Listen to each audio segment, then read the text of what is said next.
Mucho gusto en este momento entrar a las redes sociales de internet, YouTube, Livestream, con el mensaje Jesucristo, Dios y hombre, pero quiero repetir que me hubiera gustado ponerle la encarnación de Cristo y la ciencia, porque vamos en esta mañana a sorprendernos de las maravillas que la Biblia escribió hace miles y miles de años y que se comprueban actualmente a través de la ciencia. Así que la Biblia no es solamente un libro, como dicen, de leyendas y mitos, y que Adán y Eva, y que contradicciones, y toda esta gente que expresa estas barbaridades son personas ignorantes, nada más. No hay otro calificativo. Ignorantes. ¿Cómo se atreven a pisar un terreno que desconocen? Entonces tenemos que entender que cualquier cosa que queramos discutir, tenemos que definir términos y tenemos que estar adentrados con la persona que vamos a discutir. Si yo voy a discutir con un ateo, tengo el 85% de probabilidades filosóficamente de ganarle el debate al ateo. ¿Por qué? Porque conozco las debilidades del ateísmo. Yo fui un ateo antes y conozco lo que ellos defienden y por qué se proclaman a sí mismos ateos. Pero los ateos no conocen nuestros terrenos, ni siquiera han tratado de investigar las evidencias científicas de la Biblia para poder quitar de su bitácora la conclusión a la que han llegado de que Dios no existe. Entonces vamos a ver en esta mañana de una forma maravillosa la encarnación del Hijo de Dios, que Dios se hizo hombre y no pasaron más que 2000 años, damas y caballeros, para que el ser humano comprendiera por qué Cristo no podía nacer de un hombre y una mujer. ¿Por qué Jesucristo tenía que nacer virginalmente de una mujer? ¿Por qué José no podía tener relaciones con María? Y vuelvo a repetir, como lo vamos a ir desarrollando, hasta el año 2000 y hasta el momento en que nos encontramos nosotros en el siglo XX y XXI, vamos a comenzar a entender y a decir, y la Biblia tenía razón. Uno de los descubrimientos más notables de los últimos tiempos o de los últimos años fue la comprobación física de que el universo tuvo un principio. La Biblia comienza diciendo: en el principio Dios creó los cielos y la tierra. La Biblia establece desde el principio, en su primera página, que la creación tuvo origen en un ser sobrenatural, en el creador de los cielos y de la tierra, el que te formó a ti y a mí a su imagen y semejanza. En el libro de los Hebreos, en el Nuevo Testamento, capítulo 1, versículo 10, lo vuelve a corroborar y dice así: nosotros vemos que el principio Dios creó los cielos y la tierra, y que la tierra es obra de sus manos. Ellos perecerán, pero sin embargo tú, Señor, permanecerás. Tú en el principio la fundaste, y ellos envejecerán como una vestidura, pero tú permanecerás, los envolverás y serán mudados. Damas y caballeros, este principio de que la tierra tuvo un principio, tuvo su confirmación en la física con lo que se llama la ley de la entropía, que es la segunda ley que establece la termodinámica y es la base del estudio de todos los científicos. La primera y la segunda ley de la termodinámica, donde se establece que todo se deshace, todo tiene un deterioro, todo se oxida, todo se echa a perder, el sol está perdiendo millones de toneladas masa. La Biblia ya lo había afirmado 2000 años antes, 2600 años por los profetas hebreos y los apóstoles de Jesucristo. Esto fue demostrado por la ley de la entropía, y así vemos que el tiempo, la materia y el espacio tuvieron un principio. Cuando hablamos de Dios, no lo podemos meter dentro de nuestras 4 dimensiones. Cuando hablamos de Dios, estamos hablando de una entidad que trasciende las 4 dimensiones en las que tú y yo vivimos, que son la altura, lo bajo, la anchura y la 4ª dimensión que postuló Alberto Einstein y que le llamó el tiempo, con su famosa teoría de la relatividad. Entonces, el tiempo y el espacio y la materia tuvieron un principio, pero la Biblia dice que desde antes de que Dios creara todas las cosas, el Señor Jesucristo, el Hijo de Dios, antes de que naciera en el vientre de María, Él ya existía. Dice Juan capítulo 1, en el principio era el Verbo era con Dios y el Verbo era Dios. Todas las cosas por Él fueron hechas y nada de lo que ha sido hecho fue hecho sin Él. Dice en Colosenses capítulo 1, versículo 15 en adelante, Él es la imagen del Dios invisible, el primogénito de toda creación, porque en Él fueron creadas todas las cosas, las que hay en los cielos y las que hay en la tierra, visibles e invisibles, tronos, dominios, principados, potestades. Todo fue creado por medio de Él y para Él. Y Él es antes de todas las cosas, y todas las cosas en Él subsisten. En otras palabras, uno de los misterios de la física es qué es lo que sostiene el átomo y qué es lo que sostiene el movimiento de gravitación que descubrió Isaac Newton. ¿Qué es lo que hace que los átomos y los electrones y los neutrones en la materia mantengan esa cohesión molecular? Y la Biblia nos dice que es el mismo Cristo, el que hizo los cielos y la tierra, el que bajó hace 2000 años a nacer en una cueva donde ni siquiera los reyes magos estaban. Porque permítanme decirles que es un error poner el nacimiento con los reyes magos. La Biblia dice claramente que cuando Cristo nació en un pesebre, y que 2 años después, cuando ya era un poquito más muchacho maduro, vinieron los famosos reyes magos, que no se llamaron ni Melchor, ni Baltasar, ni Gaspar, ni traían un elefante, ni un camello, ni un caballo, ni eran magos tampoco, eran astrónomos que venían de lo que es ahorita la nación de Irak. Así que todas estas leyendas que se tejen alrededor, es importante que las corroboremos y las confirmemos con la palabra de Dios. Cristo pues existía antes que todas las cosas. Y cuando hablamos de la encarnación, ¿de qué estamos hablando? ¿Por qué Dios tenía que entrar a un ser humano, formarse dentro de un ser humano, para que pudiéramos nosotros entender qué es lo que Él piensa de nosotros? ¿Cómo podemos nosotros tener una relación con ese Dios misterioso que las religiones adoran sin conocerle? Bueno, la encarnación significa simplemente lo siguiente: Jesucristo tuvo 2 naturalezas. Cristo era 100% hombre, 100% divino. Y nunca estas 2 naturalezas, síganme con mucho cuidado, jamás se mezclaron la una con la otra. Nunca se mezcló la humanidad con la divinidad. Como humano, Cristo tenía que nacer, tenía que aprender a comer, tenía que aprender a obedecer, dice Hebreos capítulo 5, tenía que aprender la sabiduría y el conocimiento. Él no nació con todas estas cosas. Como humano tenía que aprender todas estas cosas, pero como divino, que nunca dejó de ser divino, Él era la persona que tenía contacto directamente con Dios.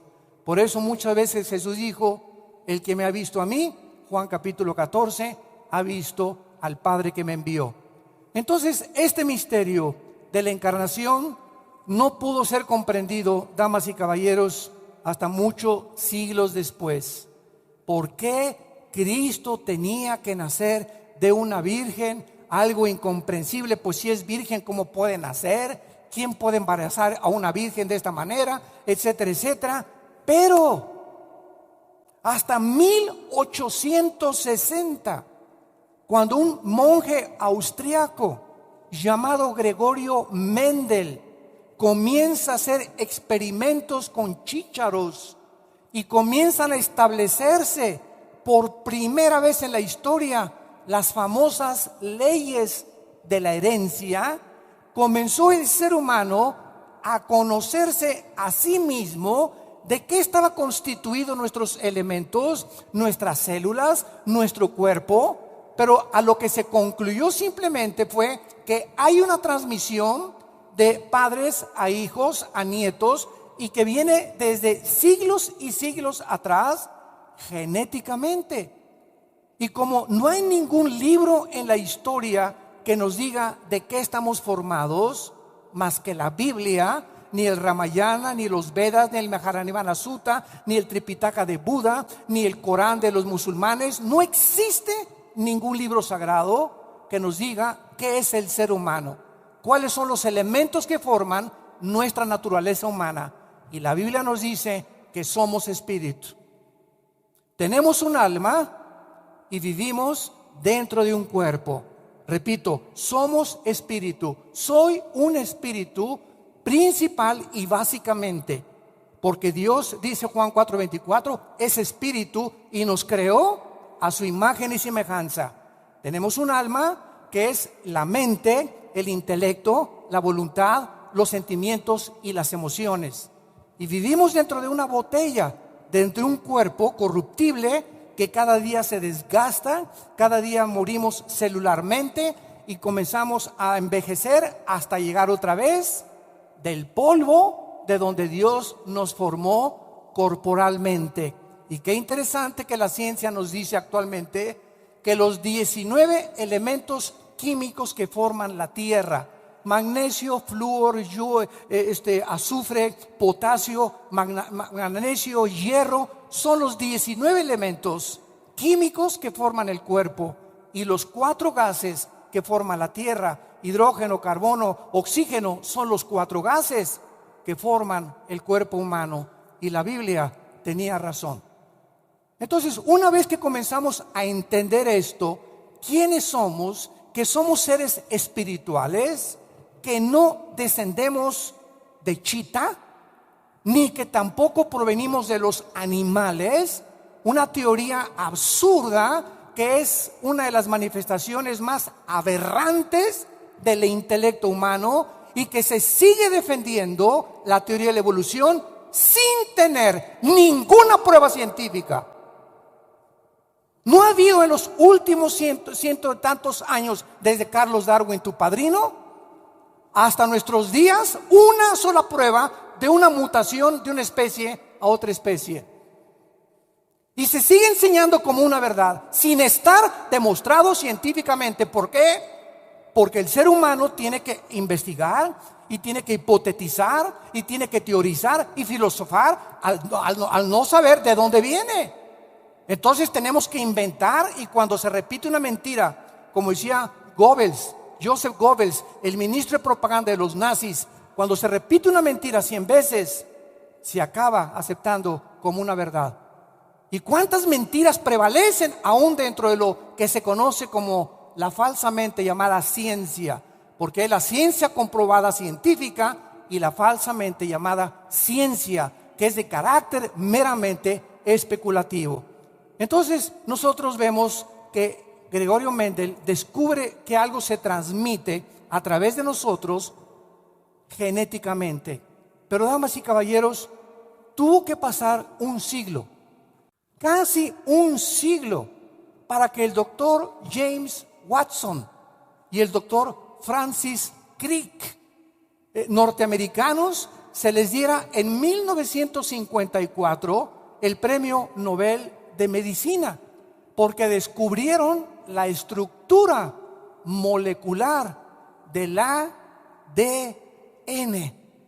Y esto revolucionó completamente la investigación del cuerpo humano. Entonces se les entrega a estos médicos el premio Nobel de Medicina y ellos comienzan a examinar lo que se conoce como el ácido desoxirribonucleico, que es el ácido o los nucleotides que forman el ADN. ¿Qué es el ADN para muchas personas que nos visitan y muchos que nos escuchan? Muy bien, nuestro cuerpo está formado por billones de células. ¿Sí lo oíste bien? Billones de células, que son partículas, ¿verdad? Moléculas microscópicas insignificantes. Sin embargo, en cada una de tus células y en cada una de mis células de mi cuerpo existe información. Si alguien me preguntara cuál es la definición del ADN, le podría contestar: información encapsulada que Dios puso codificadamente en cada célula de nuestro cuerpo, y que esa información está relacionada con lo que tú eres y con lo que yo soy. En otras palabras, en el ADN se encuentra el origen de tu nariz, las orejas que muchos tienen, el color de pelo, la estatura, hasta características emocionales, porque somos un alma, etcétera, etcétera. Y todas estas cosas se encuentran en un software. Porque ahora que entramos al mundo de la cibernética en el siglo XX, podemos comprender también la Biblia. Ya la Biblia nos hablaba que tenemos un software en cada célula de nuestro cuerpo.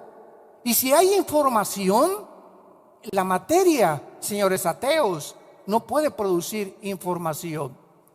Si tú sigues insistiendo en que el universo explotó por un Big Bang y que fue un accidente la creación de lo que vemos a nuestro alrededor, ok, pero la materia no produce información, por el amor de Dios. La materia no produce el pensamiento, la materia no produce la conciencia. Son cosas que trascienden la investigación empírica de los científicos ateos. Ahora, qué interesante es. Quiero compartirles algunas cosas acerca de la estructura molecular del ADN. Si nosotros desenrollamos todo el ADN que contiene cada una de nuestras células, llegaríamos a la luna ida y vuelta 6,000 veces. Si desenrolláramos todo el ADN que contiene nuestro cuerpo en cada una de nuestras células, podríamos a la luna ida y vuelta 6,000 veces. El ADN, este código genético integrado dentro de las células, se encuentra en todos los seres vivos y en todas las cosas vivientes, como lo vamos a ver con la Biblia. La secuencia completa del ADN llenaría 500 directorios telefónicos de 1,000 hojas cada uno. La secuencia completa del ADN llenaría 500 directorios telefónicos de 1,000 hojas cada uno. Y cada célula de nuestro cuerpo, de las billones que tenemos, tiene 2 metros de ADN.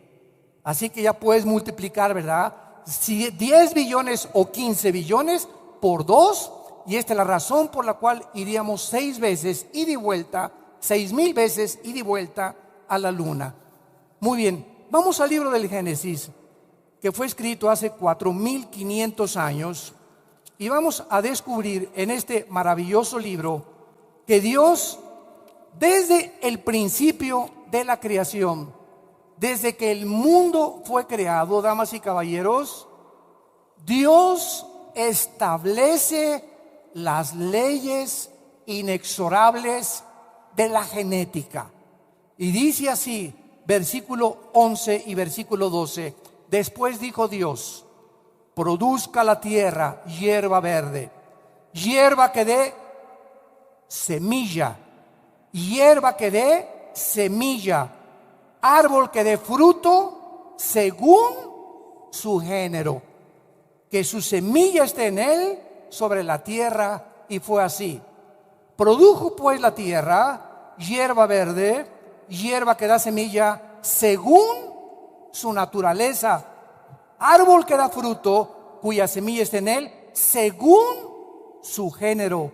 y vio Dios que era bueno, y fue la tarde y la mañana el día tercero.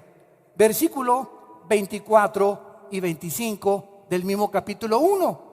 Luego dijo Dios: produzca la tierra seres vivientes según su género, que los tigres produzcan tigres, los equinos, caballos, percherones, ponis, pero caballos, los felinos, tigres, gatos, pero felinos, el ganado vacuno, pero no camellos ni dromedarios.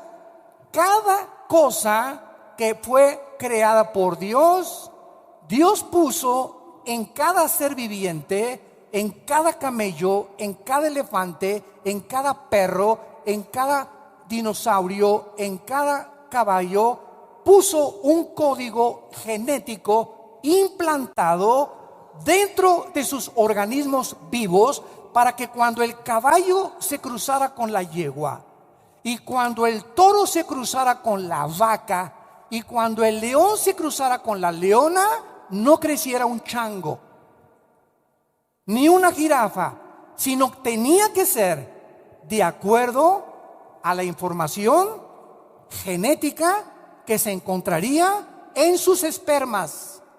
Y vamos a ver que la palabra semilla en el hebreo, sera con Z, es la palabra griega esperma, como lo vamos a analizar poco a poco hasta que lleguemos a entender por qué Cristo tenía que nacer de esa forma en la que la Biblia estableció. Vemos nosotros, nos saltamos al capítulo 3 de Génesis, versículo 15. Y después de que Dios establece las leyes inexorables de la genética, en otras palabras, hace 4,500 años que tenemos el libro del Génesis, o que Moisés escribió el Génesis, Dios nos prohíbe mezclar a un caballo con una burra, a un hombre con un cerdo, que se llama bestialismo en Levítico capítulo 23.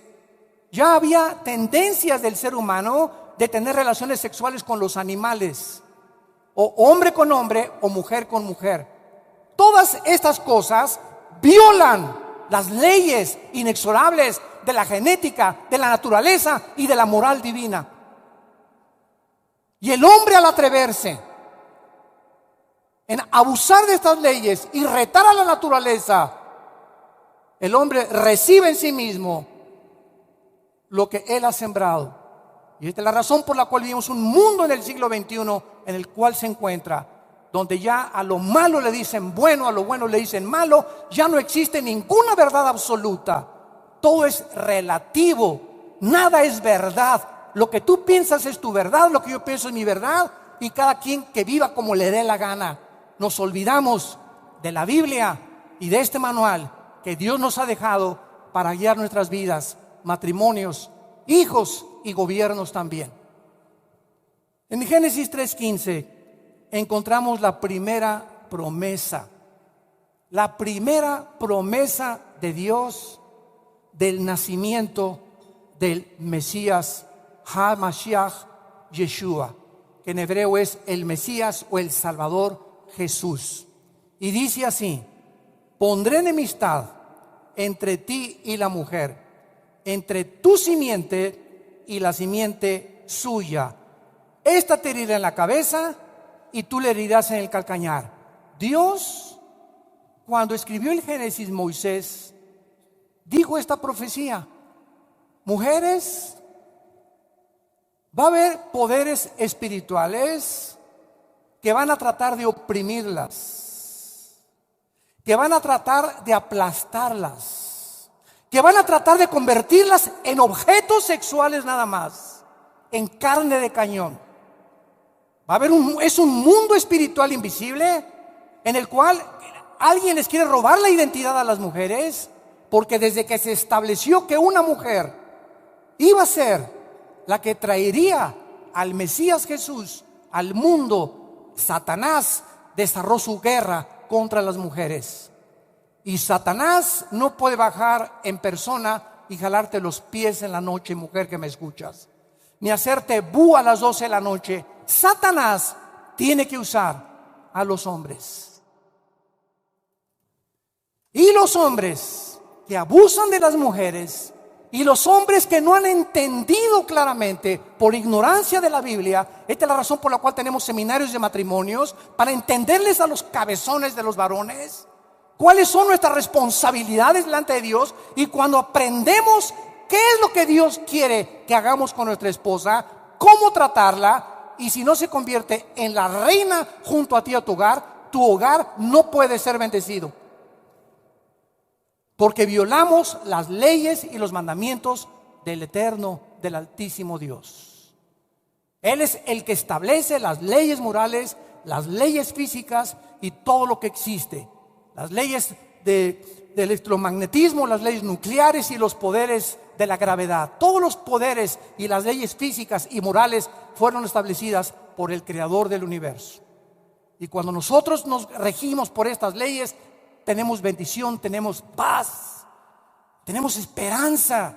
Se nos caen las vendas y vemos el mundo realmente como es el mundo. Y descubrimos qué maravilloso es que ese hombre en una cruz, qué humildad. El creador tuyo y mi creador de los universos, de las hormigas, de los animales, de las estrellas y de las galaxias, el creador de los cielos y la tierra, en una cruz gritaba: los amo. Los amo. Y a ese Jesús lo crucificaron y le dijeron: suelta a Barrabás. Queremos al malo, al cruel, al borracho, parrandero y jugador. Crucifiquen al bueno. Y desde entonces a nuestros días siempre ha sido lo mismo. El mundo escoge la oscuridad.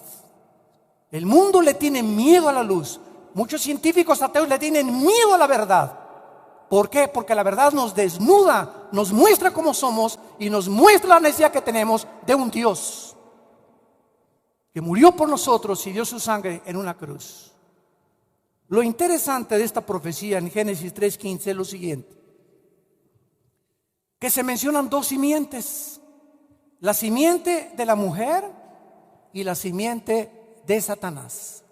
La palabra simiente, apúntalo a los que les interese, es la palabra hebrea sera, con Z, como suena sera. Y cuando se tradujo del hebreo al griego la Biblia, que se conoce como la versión de la Septuaginta, se tradujo esperma. Entonces, ¿qué es una semilla? Es algo muy pequeño que contiene, si es de uva, las características de la uva, las vitaminas que la uva tiene, antioxidantes, el cuerpecito que tiene la uva. La uva no se va a convertir en una manzana, ni en una sandía, ni en un melón. La sandía tiene características que la semilla, la información concentrada en la semilla, es la que le da la forma a la sandía, al melón, al chabacano, a la manzana. Dios escondió en todas estas semillas información para que cuando se sembraran estas semillas produjeran, ¿qué oímos? De acuerdo a su género y de acuerdo a su clase. Una semilla de manzana siempre producirá manzanas, la de las uvas producirá uvas, la de la naranja producirá naranjas. Pero lo interesante aquí es que de las semillas Dios nos lleva aquí a esta profecía a lo microscópico. Y ahora nos habla Dios, antes de que se descubriera ni siquiera las leyes de la herencia, que una semilla en la mujer era la que iba a traer al Mesías, y que la semilla que Satanás produjera perseguiría durante todos estos años y todos estos siglos, y odiaría con odio jarocho a las mujeres. Ahora, qué interesante es, porque nos comenzamos a preguntar, ahora que tenemos un poco más de información, a ver, ¿cómo es posible que hace 4,500 años se mencione que una mujer iba a aportar un esperma, una semilla? Esto aparentemente contradice las leyes de la genética. ¿Por qué? Porque es el hombre el portador de la semilla, no las mujeres. Somos los hombres los que traemos el esperma. La mujer recibe nuestro esperma fertiliza el óvulo de la mujer, Y entonces los 23 cromosomas del varón se juntan con los 23 cromosomas de la mujer para formar un cigote, un feto y después el bebé. Entonces, qué interesante que la Biblia mencionará que una mujer iba a portar una semilla, un esperma. Esto no era posible. Pero pasaron 3,300 años. Isaías capítulo 7. 3,300 años desde la profecía del libro del Génesis, que dice así, el profeta Isaías, versículo 14: por tanto, el Señor mismo os dará señal. He aquí que la Virgen, en hebreo es la palabra alma, con H al final. Alma es la palabra virgen en hebreo. En el griego es Partenón o Partenos. La Virgen concebirá y dará a luz un hijo y llamará su nombre Manuel. 3,300 años antes simplemente se dijo: una mujer portará la semilla. Ahora, 3,300 años después, un profeta comienza a quitar más oscuridad y a corrernos el velo espiritual más amplio para que nos podamos asomar un poquito más. Ahora, esa mujer que portaría la semilla, además sería virgen. Más complicada la cosa todavía. ¿Cómo es posible? Virgen y con una semilla, por el amor de Dios, ¿de qué está usted hablando? Esto es inconcebible. Bueno, esta es la forma como la Biblia nos lleva al Evangelio de Lucas, capítulo 1, el nacimiento del Hijo de Dios. Y ahora lee estos pasajes, damas y caballeros. Muchos de ustedes van a comprender más con la explicación que les acabo de dar, genética, maravillosa, sobrenatural de la Biblia, por qué Cristo tenía que encarnarse, que nacer en una virgen sin que José metiera las manos. Y dice así en el versículo 26 de Lucas capítulo 1: al sexto mes, el ángel Gabriel fue enviado a Dios a una ciudad de Galilea llamada Nazaret. Dios, en el cumplimiento de los tiempos, en el momento en que Dios consideró que era el tiempo exacto en que su hijo tenía que nacer en este mundo, envió a un ángel del cielo. Gabriel es el ángel del libro de Daniel, y Gabriel se considera en la Biblia el mensajero número 1 o el correo número 1 del Dios eterno. Muy bien, este ángel fue enviado a una virgen desposada. ¿Qué significa? Comprometida. No estaban casados, ya se iban a ir a Cancún, pero todavía no se iban. Con un varón que se llamaba José, de la casa de David. Y el nombre de la virgen era Miriam. El nombre de la virgen era Miriam, que se tradujo María. Y el ángel entrando le dijo: salve muy favorecida, el Señor es contigo, bendita tú entre las mujeres.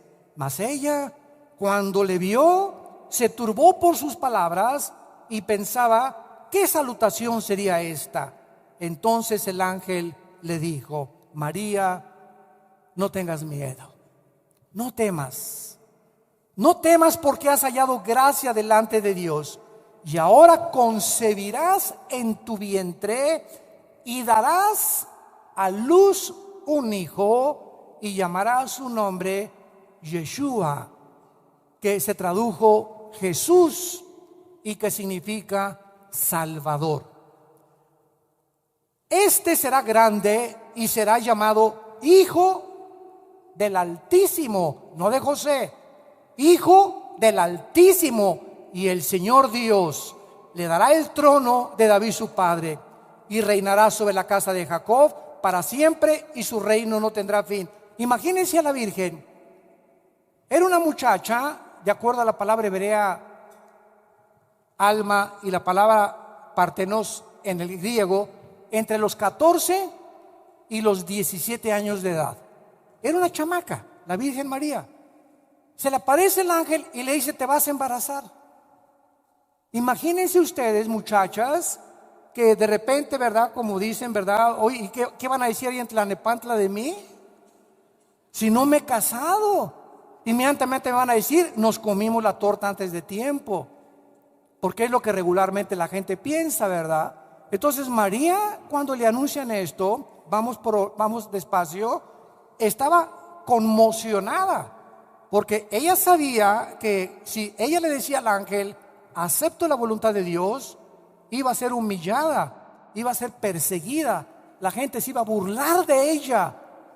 Sin embargo, vemos por qué Dios escoge a esta muchachita maravillosa, llena de la gracia y la misericordia de Dios, para que fuera la que trajera a su Hijo Jesucristo al mundo de los vivos. María, versículo 34, le dice al ángel, ¿cómo será esto? Pues no conozco varón. Respondiendo el ángel le dijo, el Espíritu Santo vendrá sobre ti, y el poder del Altísimo te cubrirá con su sombra, y el santo ser que nacerá será llamado Hijo de Dios.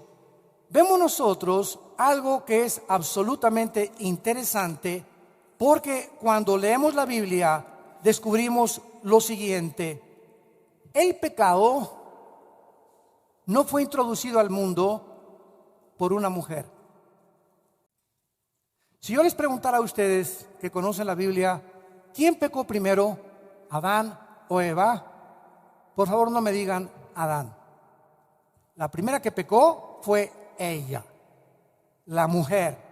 Sin embargo, aquí hay algo misterioso y fantástico. La Biblia nos dice que el pecado entró al mundo por el hombre. Todo esto tiene que ver con la genética. Esto es asombroso. La Biblia nos dice en Romanos 5, versículo 12, que el pecado entró al mundo por un hombre, y así la muerte pasó a todos los hombres por cuanto todos pecamos. Y dice el versículo 5 de Romanos, versículo 18, así que por la transgresión de uno, varón, vino la condenación a los hombres, de la misma manera, por la justicia de uno, los hombres, la justificación de vida. Porque así como por la desobediencia de un hombre, ahí está, la Biblia le echa la culpa al varón. Es el varón el que introdujo el pecado al mundo. Así también muchos serán constituidos por la obediencia de uno, los justos. Cuando Adán pecó, entonces toda la raza humana recibió una infección hereditaria. Y así como heredamos las características físicas en el ADN que traemos en cada una de nuestras células de nuestros tatarabuelos, y así como también heredamos características emocionales, es igual de berrinchuda que su abuela, es igual de enojón que su papá, es igual de tonta que la mamá, es igual de burro que el papá, etcétera, etcétera. La Biblia, al descubrirnos que somos espíritu, forzosamente teníamos que haber heredado características espirituales. Y aquello que Marx llamó la lucha de clases, y Shakespeare el defecto trágico, el doctor Sigmund Freud el medio ambiente y la sexualidad infantil. Y así hemos los hombres como tú y como yo, hombres y no dioses, hombres tratando de, ¿qué le pasa al ser humano? ¿Qué gobierno será mejor, el democrático, socialista, comunista, monarquía? Nos encontramos en un mundo confundido, política, religiosa, filosóficamente. Todos los sistemas e ideologías se están derrumbando ante nuestros ojos. Y no nos queda más que la verdad encontrada, porque los cielos pasarán, pero las palabras de este libro permanecerán. Han pasado 2000 años, damas y caballeros. Un solo error no se ha podido encontrar en la Biblia, ni geográfico, ni histórico, ni científico. La arqueología, la antropología, la ciencia corrobora, y la Biblia tenía razón. Y la experiencia humana que vivimos todos los días nos muestra el poder de la Biblia, de la palabra de Dios. Entonces, si heredamos espiritualmente una herencia, ¿cuál fue?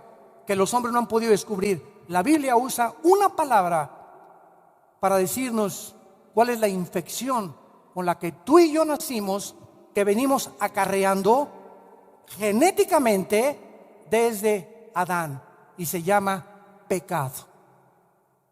Ahora vean la relación de la genética con lo que les estoy diciendo.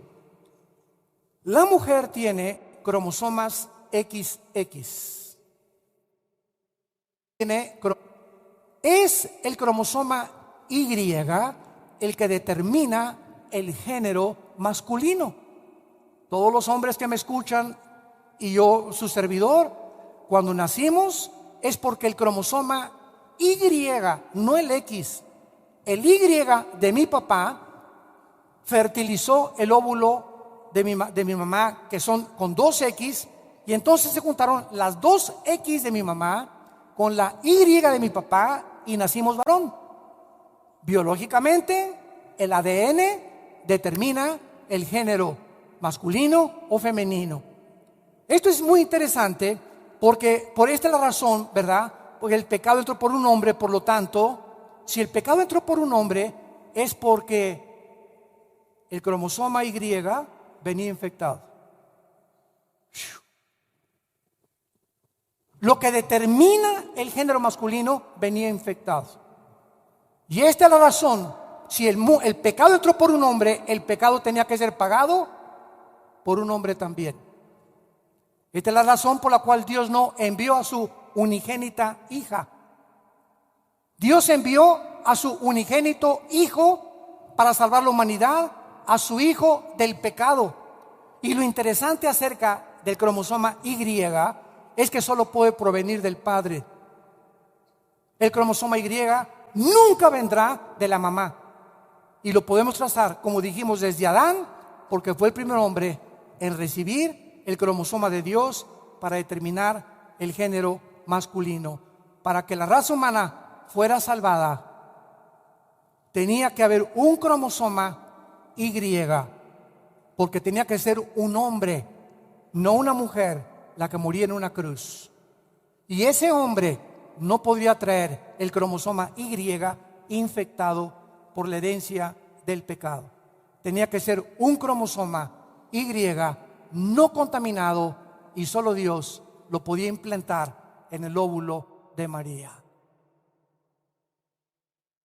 María, José no va a meterse contigo.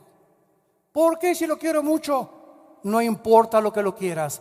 Si José tiene relaciones con María, el Hijo de Dios hubiera nacido como tú y como yo, en pecado hemos nacido y en pecado nos concibió nuestra madre. Salmo 51. Hemos nacido en pecado. Es la condición del ser humano, en contra de las leyes de Dios e infectados genéticamente. Ahora entendemos por qué José no podía tener relaciones con María. La genética descubierta en el siglo XX y corroborada por la ciencia nos comprueba que la Biblia tenía razón desde el principio del Génesis, cuando Dios establece las leyes inexorables de la ciencia. Ateos que me escuchan, ¿quieren más pruebas?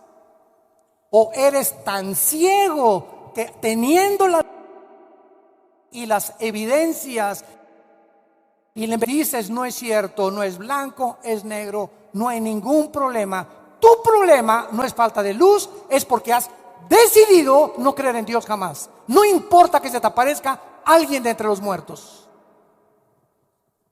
El problema es el corazón del hombre, la dureza del corazón. Y casi siempre, en el 80% de las gentes que rechazan la Biblia y rechazan a Cristo, están seguros de algo. En sus vidas hay problemas de moral. Hace algún tiempo tuve una cruzada en la Plaza de Toros de Villahermosa, Tabasco. Y me acuerdo que al acabar la cruzada se acercaron 3 muchachas y me dijeron: oiga, señora Alducin, fíjese que tenemos aquí una muchachita como de 17, 18 años de edad, y dice que todo lo que usted dijo eran puras burradas, que ella no cree, porque prediqué sobre el infierno en esa noche. Y me dice, ella no cree en el infierno. Entonces le pregunté a la muchacha, oye, ¿no crees en el infierno? Y le dije, no, no. Me dice, no, no creo en el infierno. Le dije, mira, yo te di evidencias muy grandes de que Cristo habló más del infierno que del cielo. Cristo mencionó más veces el infierno que el cielo. Y ¿sabes qué? Le contesté a la muchacha, creo que tu problema no es intelectual ni falta de evidencias. Tú tienes un problema moral. Y me contestan sus amigas, sí es cierto, señor Alducin, tiene 3 amantes. No es de que no puedan creer, es que no les conviene creer. No te conviene creer, porque el Dios de la Biblia destruye tu independencia, autonomía, y nos derriba al suelo y nos dice que le sirvamos con todo el alma y con todo el corazón. Pero nosotros decimos, no, déjame vivir mi vida. Yo quiero estar como estoy, quiero pecar. Me gusta el pecado, me gusta la homosexualidad, me gusta el lesbianismo, me gusta robar, me gusta transar. El que no tranza no avanza. Y estas cosas son las que nos impiden que Jesús entre a nuestra vida. Y esta es la razón por la cual la luz vino al mundo, dice Juan capítulo 3, y los hombres rechazaron la luz porque sus obras eran malas.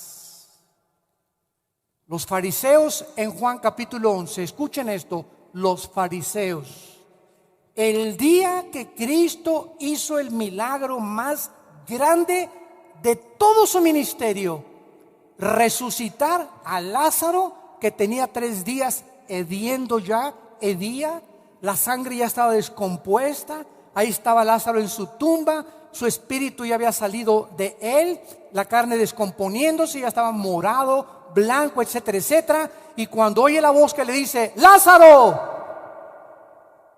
ven fuera, el espíritu entra al cuerpo de Lázaro. Dice Santiago 2, el libro de Santiago, que el cuerpo sin el espíritu no puede vivir. El espíritu entra al cuerpo de Lázaro, lo vivifica, restaura la circulación de la sangre, restaura el daño hormonal y neurológico que había sufrido, y entra el espíritu entre Lázaro, y Lázaro sale vivo de la tumba. Ese día los fariseos que vieron este milagro, ese día planearon matar a Cristo. Léelo en Juan capítulo 11.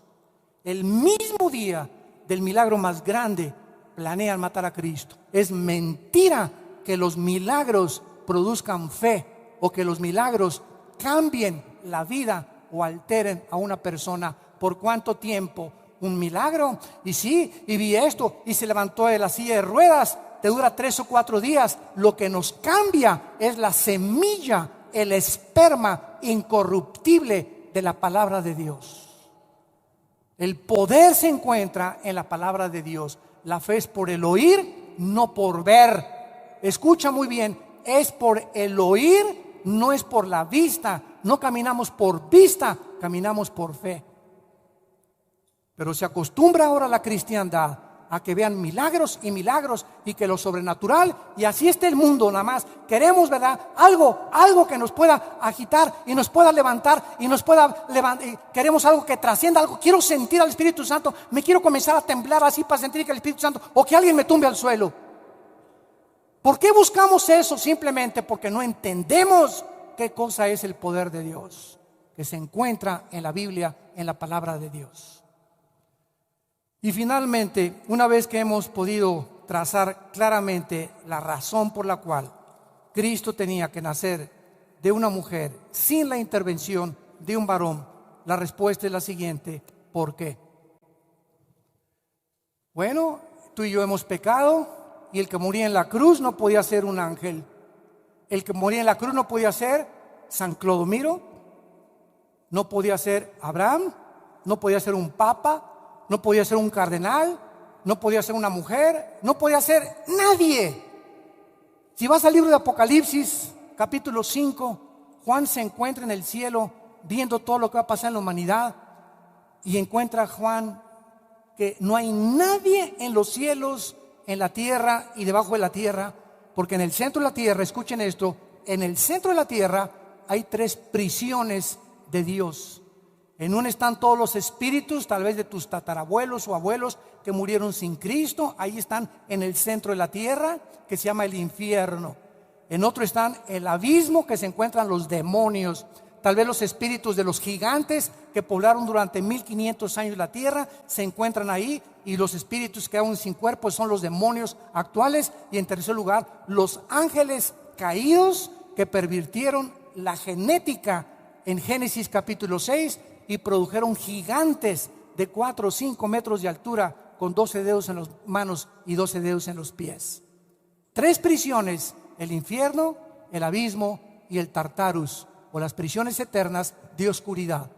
Pero la Biblia nos muestra claramente que cuando Cristo regrese, va a sacar a esos espíritus y los va a trasladar al juicio del gran trono blanco. Y la Biblia dice: no había nadie digno, ni querubines, ni serafines, ni ángeles, ni pastores, ni curas, ni gurús. No había nadie digno más que uno solo, que se llama Jesús. Y no hay otro nombre dado a los hombres bajo el cielo en que podamos ser salvos más que en el nombre de Jesucristo. Y no hay más que un mediador. Desde que muere Cristo en la cruz, no necesito ir con un hombre para confesarle mis pecados. Ahora es Cristo sentado a la diestra de Dios, nuestro sumo sacerdote, intercediendo todos los días por nosotros. Ya no necesitamos ir a recurrir a ningún hombre para que nos perdone los pecados, o para que nos abrace y nos pueda decir que Él es Dios para perdonar pecados. Ahora es Cristo el que dio su sangre, y nadie hay más que Él. Ni vírgenes, ni santos, ni santas, ni papas, ni cardenales. Solo Él es el creador de los cielos y la tierra. A Él sea la gloria, el imperio, el poder, la sabiduría por todos los siglos de los siglos. Amén. Gracias, Jesús. Gracias, Señor.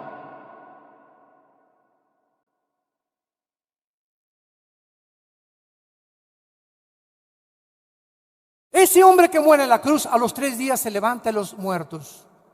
Nadie en la historia ha probado que es Dios para poder vencer la muerte más que Jesucristo. Y fue la resurrección de Cristo, señores historiadores que nos visitan y sociólogos. Fue la resurrección de Cristo lo que cambió y transformó el imperio más grande de toda la historia, el Imperio Romano. Convirtió completamente el Imperio Romano. Constantino, el último emperador, 350 después de Jesucristo, ve una luz en el cielo que dice: por este signo vencerás. Constantino dice que se convierte al cristianismo y ordena que ya no se echen a los cristianos a los leones, que ya no se echen al Coliseo Romano, y ordena que la religión del Imperio Romano sea el cristianismo. Desgraciadamente, de Constantino a nuestros días se ha obligado que si tú naces católico, eres católico, protestante, protestante, mormón, mormón, testigo de Jehová, y hasta que tú vienes a la Biblia por ti mismo y descubres que no es la religión que nos heredaron nuestros padres, sino que yo necesito, porque Dios no tiene nietos, Dios necesita que yo me encuentre con su Hijo. Aunque mi mamá sea la monja y mi tío sea el cardenal y sea yo sobrino del Papa, yo y tú necesitamos un encuentro personal con el Hijo de Dios. Y hasta que tú no tengas este encuentro con Él, que puede ser esta mañana, tu vida seguirá siendo la misma. Seguirás de botella en botella, de droga en droga, de filosofía en filosofía, de cine en cine, de mujer en mujer, de negocio en negocio, siempre buscando y sin encontrar. Y cuando llegues allá al éxito, a donde tú aspiras llegar, pues yo quiero llegar a la presidencia de la República, o tener 10 empresas, o llegar a tener billones de dólares. Cuando estés allá arriba, vas a descubrir algo tremendo, que allá arriba, sin Dios, mientras más alto subes, más rápido vas a caer. Porque no podemos sostenernos en el éxito de arriba de la montaña sin Dios. ¿Por qué? Porque el poder descompone a los seres humanos. El dinero nos descompone. El orgullo, la altivez, el aplauso, el reconocimiento que se recibe descompone al ser humano. Artistas, deportistas, políticos y la persona que tú me quieras mencionar. No fuimos creados para eso. Por eso dice la Biblia: híncate solo delante de Jesús. Adora solo a Jesús. Nunca adores un hombre, nunca te hinques delante de un hombre. Adora a Dios, porque Él es el único digno y el que puede en esta mañana perdonar tus pecados. ¿No quisieran muchos de ustedes, los que nos escuchan a través de la televisión, venir a la cruz? Yo no te pido en esta mañana que vengas a ninguna religión. Te pido que vengas a una cruz, en el monte Moriah, el mismo monte donde Abraham iba a sacrificar a Isaac. En ese monte Abraham dijo: Jehová Jireh, Dios proveerá. Y 4000 años después, en el mismo monte, Dios nos proveyó a su Hijo Jesucristo. En el mismo lugar donde Abraham iba a sacrificar a su hijo, Dios provee la respuesta y la medicina para la infección con la cual nacimos, que se llama pecado. Les pido por unos instantes que inclinen su cabeza. Y así, con tu rostro inclinado, Jesús dijo: yo soy el camino, yo soy la verdad, yo soy la vida. Yo soy el pan que descendió del cielo para darte vida, para llenar ese vacío con el cual naciste y llenarte de plenitud, de esperanza y de gozo y de una paz que sobrepasa el entendimiento humano. Quiero decirte, dice la Biblia, que separado de Dios nunca se cumplirán tus sueños, y si se cumplen, se convertirán en contra de ti, porque no fuimos creados para nosotros mismos, sino para Él. Ya nadie vive para sí mismo. Esta es la desgracia más grande del ser humano: centrarse en su egoísmo, en su ego, en sus intereses personales. Y al venir a Cristo descubrimos que la felicidad, la verdadera felicidad, se encuentra en vivir para los demás, en servir a los demás, en ser siervo de los demás, como lo hizo Él al venir a servirnos, despojarse a sí mismo, tomar la forma de un siervo semejante a nosotros, y estando en esta condición de siervo, se humilló hasta lo sumo, hasta una muerte, y una muerte de cruz, que es la muerte más excruciante y más cruel que puede existir. Porque de tal manera, dice la Biblia, te ama Dios, que ha dado a su Hijo, para que si tú en esta mañana vienes a Él y te arrepientes de tus pecados y estás dispuesto a darte una vuelta de 180 grados en tu vida y comenzar a seguir a Jesús, Dios te mostrará su poder para que te mantengas en ese camino, para que hagas su voluntad y para que vayamos al mundo a llevar este glorioso mensaje de las buenas noticias de que Dios estaba en Cristo, no tomándonos en cuenta nuestros pecados. ¿Qué tengo que hacer?, me preguntarás. Dile estas palabras con todo tu corazón: Señor mío y Dios mío, he pecado contra ti. Me arrepiento de mi vida con todo mi corazón. Creo que en esa cruz tu Hijo Jesucristo derramó la última gota de su sangre para que yo pudiera en este instante ser sanado de mi enfermedad espiritual con la cual nací. Creo que a los 3 días salió de la tumba para mostrarme que si Él resucitó, yo voy a volver a vivir con Él. Y esta esperanza yo no la tenía, mas ahora la tengo, y te bendigo, Señor Jesús. Bendito Hijo de Dios, por haber muerto en mi lugar y pagar una cuenta de pecado que yo nunca hubiera podido pagar con mis buenas obras. Entra a mi corazón, Jesús, en este instante como mi Señor y mi Salvador. Te lo pido en tu nombre, precioso y eterno. Amén. Gracias a Dios por este libro. Gracias a Dios. Gracias a Dios por la Biblia.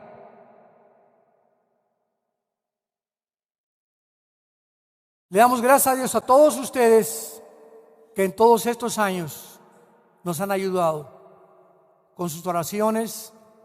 Ya vamos a cumplir 38 años no de edad, 38 años de predicar este mensaje, y comenzamos aquí en el Valle Dorado. Ahí comenzamos en 1981, ahí comenzamos. Después estuvimos en el Cine Apolo, y ha sido toda esta área del norte donde Dios nos ha usado. Claro que ahora ya nos hemos movido a más de 50 y tantas naciones en el mundo. Pero aquí tuvimos nuestro origen en el norte, con personas como tú y como las que trajiste como invitados. Y ustedes nos han podido ayudar a que mantengamos y sigamos predicando este evangelio. Les bendecimos, les amamos, porque si no fuera por las oraciones de ustedes y el apoyo que ustedes nos dan, no podríamos mantenernos de pie, porque es el Señor el que usa a su pueblo para que este evangelio sea proclamado. Vida Nueva para el Mundo y todos los pastores que formamos esta organización bendecida por Dios, les bendecimos.